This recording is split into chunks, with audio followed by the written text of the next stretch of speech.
Cake എന്ന പ്രതീകം, cake മുറിക്കൽ, സത്യത്തിൽ ഈ കേക്ക് നിർമ്മാണം തന്നെ തുടങ്ങുന്നത് ഇംഗ്ലണ്ടിലാണ്.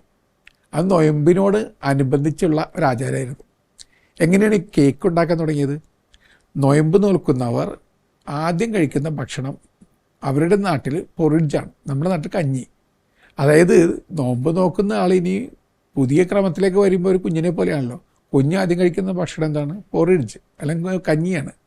അപ്പോൾ നൊയമ്പ് നോൽക്കുന്ന ആൾ പൊതുജീവിതത്തിലേക്ക് പുച്ച വെക്കുമ്പോൾ ആദ്യം കഴിക്കുന്ന പൊറിഡ്ജ്, അതിലല്പം ഡെക്കറേഷനൊക്കെ ചേർത്ത് പൂജ്യരാജാക്കന്മാരുടെ ഓർമ്മ കൊണ്ടുവരുന്ന കുറേ സ്പൈസസ് ചേർത്ത് പിന്നെ കുറേ അലങ്കാരപ്പണികൾ ചേർത്ത് അങ്ങനെ കേക്കായി മാറി. ഇനി കല്യാണത്തിന് കേക്ക് മുറിക്കുന്നതിൻ്റെ അർത്ഥം എന്താണ്? അതായത് രണ്ട് കുഞ്ഞുങ്ങൾ മധുരോദാരമായ ജീവിതത്തിലേക്ക് പ്രവേശിക്കുകയാണ്. മധുരം നുകർന്നുകൊണ്ടാണ് അവർ തുടങ്ങേണ്ടത്.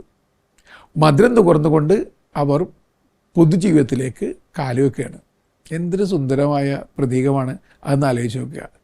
പൊതുജീവിതത്തിലേക്ക് മധുരം നുകർന്നുകൊണ്ട് അവർ പ്രവേശിക്കുകയാണ്. അതുകൊണ്ട് കേക്ക് കട്ട് ചെയ്ത് പരസ്പരം മധുരം കൊടുത്ത് അവിടെ കൂടിയിരിക്കുന്ന എല്ലാവർക്കും മധുരം പങ്കുവെക്കുന്നു. അതിൻ്റെ പ്രതീകം എന്താണ്? പരസ്പരം മധുരമാകുക, പിന്നെ മറ്റുള്ളവർക്ക് മാധുര്യമുള്ള മാതൃകയാകുക, ജീവിതം നീണ്ടു നിൽക്കുന്ന മാധുര്യത്തിൻ്റെ സങ്കീർത്തനം പോലെയാക്കി മാറ്റുക.